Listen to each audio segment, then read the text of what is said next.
नमस्कार, मैं वंदना मिश्रा। वंदना music classes में आप सभी बच्चों का स्वागत है। बच्चों, लास्ट वीडियो में आपने देखा था यूनिट 4 का आपका जो भी गायन शैलियों का जो टॉपिक था उसका एंड हो गया है। बच्चों, गायन शैलियों के टॉपिक की जो भी आपकी वीडियोस हैं आप उनको रेगुलर आप उसको देखिए। तो गायन शैलियों का बच्चों हमारा जो टॉपिक है बहुत ही इम्पोर्टेंट है। इससे बहुत सारे क्वेश्चन बनते हैं। इससे केवल बच्चों सिलेबस में ही नहीं, जो हमारे कंपटीशन लेवल के जो भी स्टूडेंट प्रिपरेशन कर रहे हैं उनको बहुत ज़्यादा हेल्प मिलेगी। ठीक है ना बच्चों? आज से आपकी यूनिट 5 चल रही है और यूनिट 5 में आज बच्चों आपका टॉपिक चलेगा रागों का परिचय। बच्चों, रागों का परिचय आप ये समझ लीजिए, आज मैं आपको एक ऐसी ट्रिक बताने वाली हूँ, उस ट्रिक के माध्यम से आप किसी भी राग का परिचय बहुत ही आसानी से बना सकते हैं। और जब भी आप इस ट्रिक को अपनाएंगे तो आपको बहुत ही जल्दी कोई भी राग का परिचय याद हो जाएगा। और दूसरा ये है कि आपको लिखने में बहुत ज़्यादा आसानी रहेगी। बहुत सारे बच्चे कहते हैं कि मैम हमसे ना रागों के परिचय याद नहीं होते। आज आपको इस वीडियो को देखने के बाद इस क्वेश्चन का आंसर मिल जाएगा कि रागों के परिचय हमें कैसे याद करना है। ठीक है ना बच्चों? तो चलिए आज हम आपको आपके टॉपिक पर ले चलते हैं। आज आपका टॉपिक है रागों के परिचय। ठीक है ना? रागों के परिचय में बच्चों आपकी सिलेबस का पहला राग लेते हैं। आपकी सिलेबस का पहला राग है राग यमन। आपका पहला राग क्या है बच्चों? राग यमन। अब इसको करना क्या है, इसका परिचय कैसे बनाना है, बात को समझिए बच्चों। सिर्फ मैं आपको 6, 8, 9, 10 इस तरह के कुछ पॉइंट बताऊंगी। इन पॉइंटों के माध्यम से आप किसी भी राग का परिचय बहुत ही आसानी से बना सकते हैं। ठीक है ना? चलिए बच्चों, राग यमन का परिचय सीखते हैं, कैसे आप उसको लिखेंगे। ठीक है ना? आप पॉइंट रखेंगे, कैसे आप नोट करिए बच्चों। दोनों साइड से बच्चों आप अपने पॉइंट डालते चलिए। ठीक है ना? पॉइंट कैसे डालेंगे देखते रहिए बच्चों। आपको करना क्या है अभी हम आपको समझाते हैं।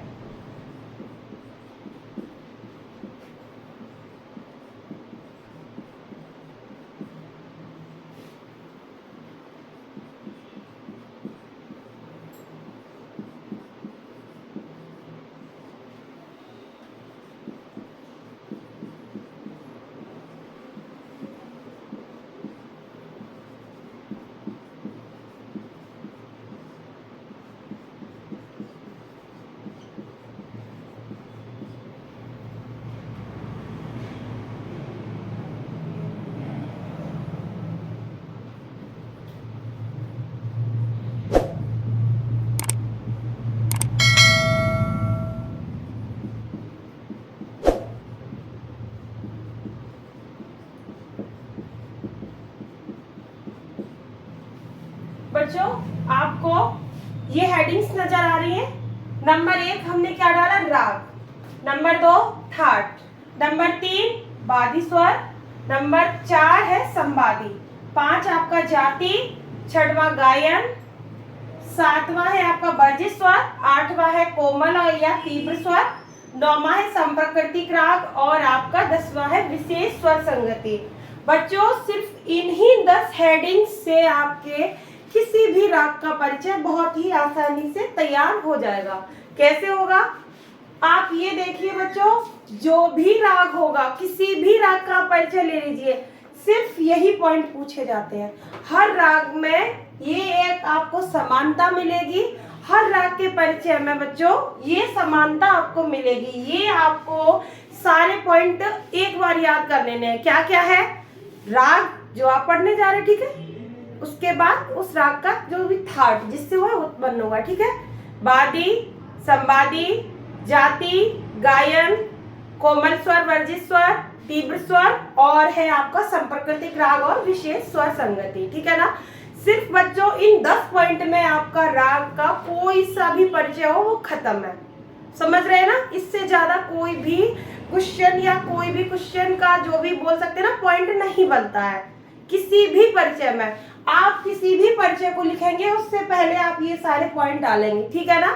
अब ये देखिए इसका परिचय बनेगा कैसे, बात समझिए बच्चों, इसका परिचय बनेगा कैसे देखते हैं। राग कौन सा है बच्चों आपका? राग है आपका यमन, ठीक है ना। थाट इसका क्या है? थाट है इसका कल्याण। क्या है बच्चों? इसका थाट है कल्याण। इसका बादी स्वर है बच्चों गंधार। क्या है? गंधार, जिसे हम शॉर्ट में गा भी कहते हैं, ठीक है। संवादी स्वर इसका क्या है? इसका बच्चों संवादी स्वर है निषाद। क्या है? निषाद। निषाद को हम शॉर्ट में नी बोलते हैं, ठीक है। जाति क्या है बच्चों इसकी? इसकी जाति है संपूर्ण और संपूर्ण। बच्चों संपूर्ण का मतलब क्या होता है? जो बच्चे नए हैं, जो हमारी पुरानी वीडियो जिसने नहीं देखी है, वो बच्चों पहले जाति वाला आप जो भी हमारा वीडियो है उसको देखिए, तो आपको संपूर्ण का मतलब समझ में आ जाएगा कि राग की जातियां कितनी होती हैं। संपूर्ण, साडव, औडव, ये राग की जातियां होती है। तो बच्चों पहले आप जाति वाले वीडियो को देखिए, फिर आपको ये जाति वाला जो आपका टॉपिक है वो क्लियर हो जाएगा, ठीक है ना। आइए आते हैं टॉपिक पर। जाति संपूर्ण। गायन क्या है बच्चों इसका? इसका गायन है रात्रि का प्रथम प्रहर। रात्रि का मतलब रात का पहला प्रहर, ठीक है ना। वर्जित स्वर, क्योंकि बच्चों इसकी जाति संपूर्ण है, मतलब इस राग में 7 स्वर लग रहे हैं, तो इसका वर्जित स्वर कोई नहीं है, मतलब इसमें वर्जित स्वर कोई नहीं है, ठीक है ना। कोमल या तीव्र, कोमल इसमें कोई भी नहीं है बच्चों। तीव्र लग रहा है। तीव्र बच्चों कितने होते हैं? अगर आपने बच्चों हमारी लास्ट वीडियो देखी है स्वर वाली, तो आपको पता होगा कि तीव्र कितने होते हैं बच्चों। कोमल 4 होते हैं, तीव्र हमारा 1 होता है। क्या होता है? माँ, जिसको हम मध्यम भी बोलते हैं, मध्यम, ठीक है ना। संप्रकृतिक राग, यमन का संप्रकृतिक राग क्या है? यमन का संप्रकृतिक राग बच्चों है हमीर, यमन कल्याण, ये बच्चों इसके संप्रकृतिक राग है। मतलब संप्रकृतिक का क्या मतलब होता है? इससे कुछ उनमें समानताएं हैं, ठीक है ना। इसकी विशेष स्वर संगति क्या है?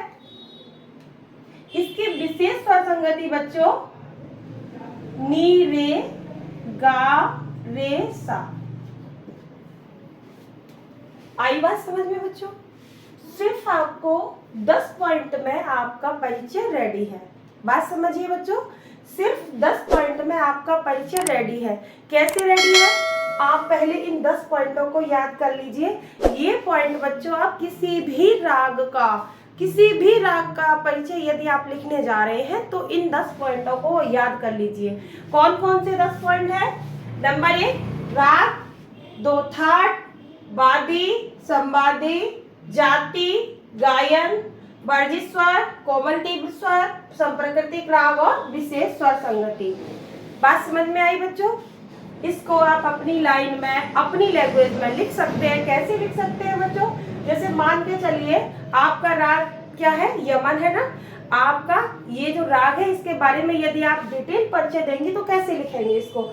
ये राग यमन है, इसकी जो उत्पन्न हुआ है या इसकी जो जननी है या जिससे ये इसका सृजन हुआ है वो आपका कल्याण है। यह कल्याण थाट से उत्पन्न हुआ है। इसमें 7 स्वर लगने के कारण इसकी जाति संपूर्ण है।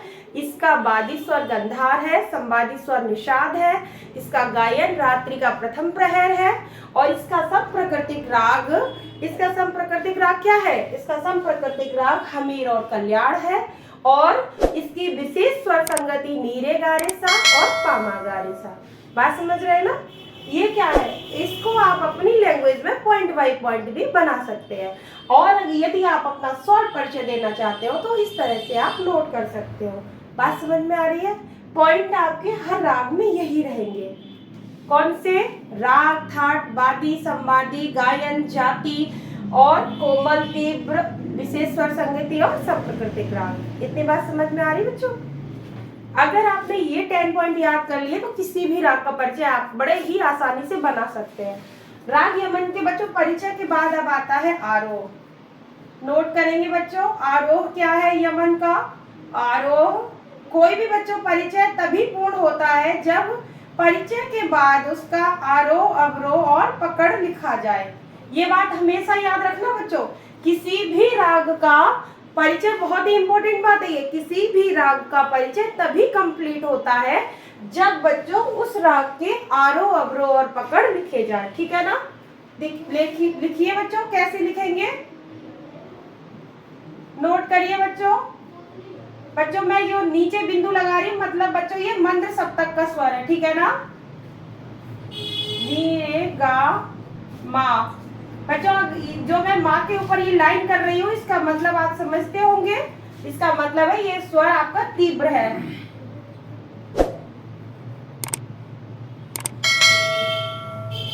इस सा के ऊपर बिंदु का मतलब है बच्चों ये सा आपका तार सप्तक का है। बात समझ में आ रही है ना?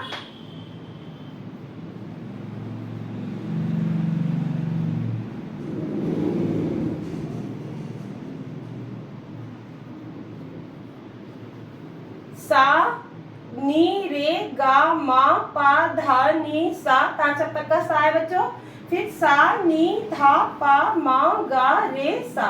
ठीक है, इसकी पकड़ क्या है बच्चों? पकड़ भी नोट करिए। नी रे, नी आपका मंद सप्तक का है, नी रे गा रे सा, पा मा गा रे और सा। ठीक है ना बच्चों? आपका बच्चों राग यमन का पूर्ण परिचय तैयार है। ठीक है ना? आप इसको अपनी लैंग्वेज में आप इसको पॉइंट बाय पॉइंट बना सकते हो और आप इसको ऐसे भी लिख सकते हो। बात समझ में आई बच्चों? अगला आप राग देखिए, राग बिलावल। बच्चों इसको नोट कर लीजिए या फिर स्क्रीनशॉट ले लीजिए। इसके बाद आपका आएगा दूसरा राग, राग बिलावल। ठीक है ना बच्चों? चलिए नोट कर लीजिए इसको। आगे हम चलते हैं राग बिलावल पर। हेडिंग डालेंगे बच्चों राग बिलावल।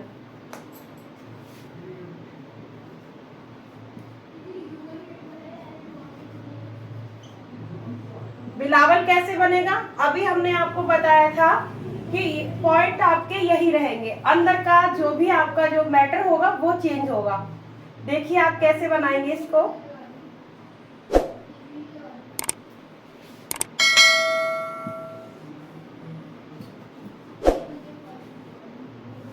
इसको कैसे बनाएंगे? देखिए हमने सिर्फ आपका जो अंदर जो भी चेंज होता है उसी को बस केवल हटाया है। बाद की आपकी जितनी भी जो भी आपकी हेडिंग्स है वो उसी तरह से बनी हुई है। देखिएगा बच्चों,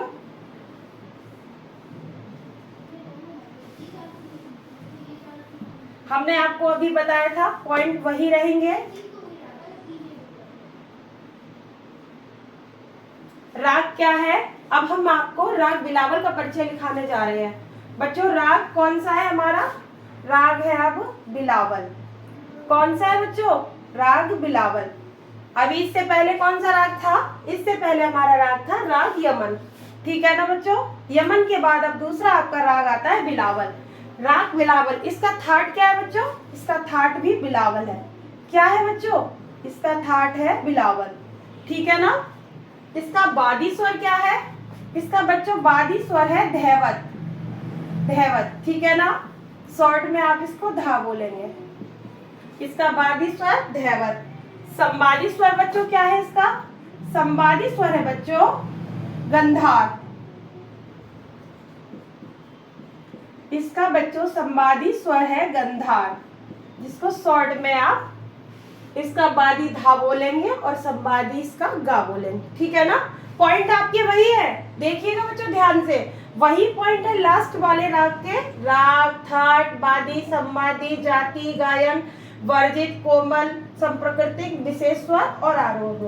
बात समझ में आ रही है? आपको ये बात प्रैक्टिकली अच्छे से समझ में आ रही होगी कि पॉइंट आपके वही रहने वाले, राग कोई भी आपका हो। समझ रहे हैं ना? बस आपको पॉइंट यही याद करने हैं। ठीक है ना? जाति क्या है बच्चों? इसकी भी जाति आपकी संपूर्ण है, क्योंकि इसमें भी कोई भी वर्जित स्वर नहीं है। ठीक है ना? इसकी जाति भी संपूर्ण है। बच्चों इसका गायन है प्रातःकाल। कब है इसका? इसका गायन है आपका प्रातःकाल। ठीक है ना? वर्जित स्वर इसमें बच्चों कोई नहीं है। कोमल तीव्र भी बच्चों इसमें कोई नहीं है। इसमें बच्चों सारे स्वर शुद्ध लगते हैं। कैसे लगते हैं? इसमें बच्चों सारे शुद्ध स्वरों का प्रयोग होता है, ठीक है ना। संप्रकृतिक राग इसका है बच्चों अलहैया बिलावल। संप्रकृतिक राग इसका है बच्चों अलहैया बिलावल, ठीक है ना। विशेष स्वर संगति है बच्चों इसमें गा रे गा पा। इसकी विशेष स्वर संगति का मतलब क्या होता है बच्चों? विशेष स्वर संगति का मतलब होता है वो स्वर जिसके मात्र गाने भर से किसी राग का परिचय प्राप्त हो जाए, मतलब किसी राग की पहचान हो जाए। जब हम इसके गा रे गा पा को लगाएंगे तो सुनने मात्र से ही आपको पता चल जाएगा कि ये राग आपका बिलावल का है, ठीक है ना। इसको हम विशेष स्वर संगति बोलते हैं। अब बच्चों क्योंकि इसकी जाति संपूर्ण है, संपूर्ण का मतलब सारे स्वर लग रहे हैं, ठीक है ना। और क्योंकि इसके सारे शुद्ध स्वरों का प्रयोग हो रहा है तो आपके जो आरोह अवरोह है बहुत ही आसानी से बन जाएंगे। कैसे होंगे? सा रे गा मा पा धा नी और सा, ठीक है ना। इसी में बच्चों ये बार बार मैं बताती हूँ, इस सा के ऊपर बिंदु का मतलब ता सब तक का सा, ठीक है ना। सा नी धा पा मा गा रे और सा, ठीक है ना। इसके बाद इसकी पकड़ बच्चों है गा रे गा पा धा नी और सा। बच्चों पॉइंट आपके वही रहे। राग यमन के परिचय के बाद तुरंत आपका बिलावल का परिचय इसी में सेट हो गया। कैसे सेट हुआ? क्योंकि आपके पॉइंट वही थे। उन्हीं पॉइंटों में बच्चों किसी भी राग के परिचय में हमेशा पॉइंट वही रहते हैं। हर राग में यही पूछा जाता है कि वह किस जाति का है, गायन क्या है उसका, उसमें वादी स्वर क्या है, उसमें संवादी स्वर क्या है, वह किस थाट से बना है, कितने स्वर कोमल है, कितने तीव्र है, उसमें उस राग की जो विशेष स्वर संगति है वो क्या है, और उस राग का संप्रकृतिक राग कौन सा है, ठीक है ना। परिचय में बच्चों इन्हीं 10 पॉइंटों से आपके राग का परिचय क्लियर हो जाता है। तो बच्चों आज आपको बहुत ही इंपॉर्टेंट बात पता चली कि आपको इन 10 पॉइंट से आप किसी भी राग का परिचय बहुत ही आसानी से लर्न कर सकते हैं, लिख सकते हैं और समझ भी सकते हैं। आरोह अवरोह आपको इसी बात से क्लियर हो जाता है कि किस राग में परिचय के माध्यम से ही आप अपने आरोह अवरोह बना सकते हैं। कैसे? यदि उस राग की जाति संपूर्ण मतलब बच्चों उसमें सारे स्वर लग रहे हैं, ठीक है ना।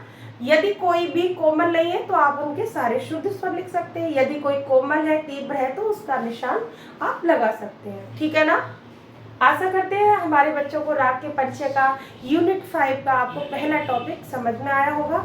इसके बाद भी बच्चों यदि कोई भी कंफ्यूजन है तो आप हमें कमेंट करके पूछ सकते हैं। आप पूछ सकते हैं बच्चों जो भी समस्याएं है और जिसमें भी आपको किसी भी चीज़ में कोई भी कठिनाई आ रही है, यदि आपको गायन शैली या लास्ट के किसी भी टॉपिक में यदि आपको कोई भी परेशानी है तो आप हमें कमेंट करके पूछ सकते हैं। हम आपकी समस्या का समाधान करने का प्रयास करते हैं।